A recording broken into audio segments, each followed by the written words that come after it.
Welcome to Mediocre Gaming, and today we're playing Destiny 2. Well, good morning, good afternoon, good evening, and salutations. Today, matchmaking. What is it good for? Let's get to it.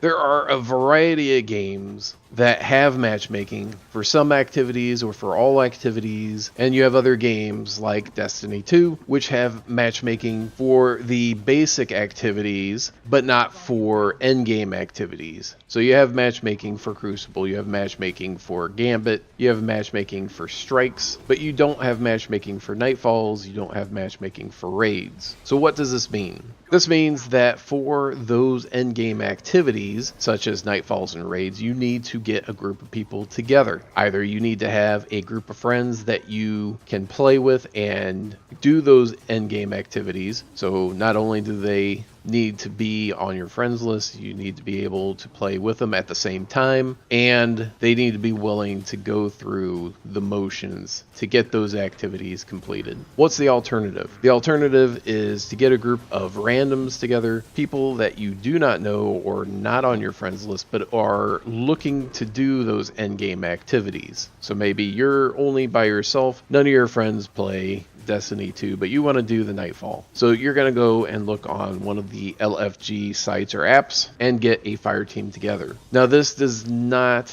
improve the quality of the player. It just improves the drive of the player that is looking to do the activity. If someone is willing to go through the motions to get a group together, they are more likely to have a drive to get the activity completed. Sounds reasonable enough. Now this does not mean that their ability or their playstyle is compatible with yours. So playstyle may not be compatible or may be compatible, it doesn't really matter. But their ability, their talent, playing the game is not a guarantee. You don't have a minimum talent requirement to use an LFG app. You don't have a minimum, gamer score or whatever in order to get a group together on LFG. So that's the negative. Now, other games that have matchmaking for all activities, including endgame activities, it's going to be easier. It's going to be easier entry. So when you want to do that activity, you can do it. Load into matchmaking, and then you get matched with other people. The downside to that, of course, is that, again, there's no guarantee. So actually, you're on more or less a level playing field, but the gated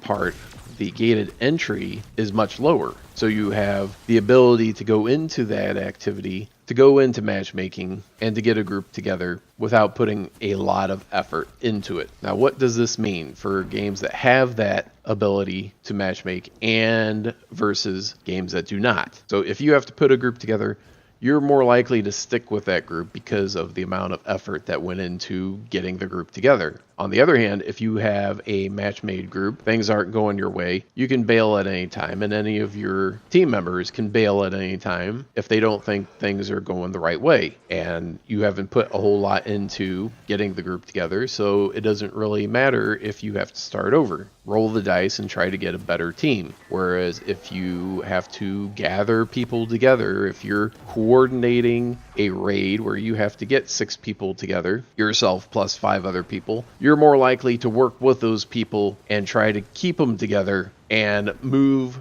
forward as a group as opposed to a group of individuals. One of the drawbacks of matchmaking is that you don't have the ability to say, I want to start from the beginning, I want to start in the middle. If you're looking for a group LFG, you can look for a specific checkpoint. So if you're playing a stronghold on Anthem and you get match made in and they're already 3/4 of the way through, you can't put in a preference that says, I want to start at the beginning, I'd prefer to start halfway through, whatever the case may be. You get put in with a group, whatever group and wherever they're at. Now, looking on the LFG site, you can look and say, I want this checkpoint because I already did the first part, or I did the first 2 parts, and look for that group that's also at that same part. They have that same checkpoint. They're looking for people to start at that point. So it really depends on the activity. If you have an activity that is going to take you an hour, hour and a half or more to get through the entire activity from start to finish, you're going to want to have that ability to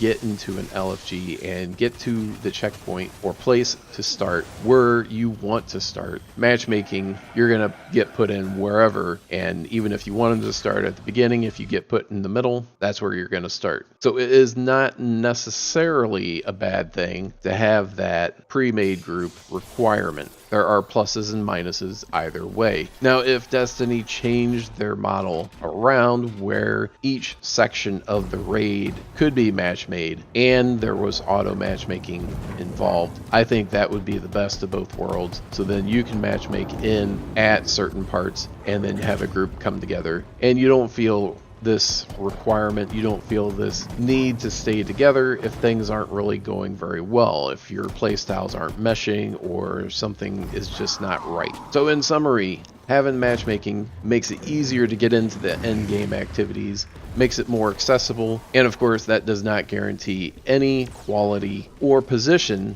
in that end game activity. You can start at the beginning, you can start in the middle. Pre-made groups, there's that gated entry where you have to put forth effort to get a group together, but you have the ability to start where you want to start at whatever checkpoint, assuming one of the players has that checkpoint. Well, I hope you liked this video. Be sure to ring the bell before you leave to be notified of all future episodes as soon as they go live.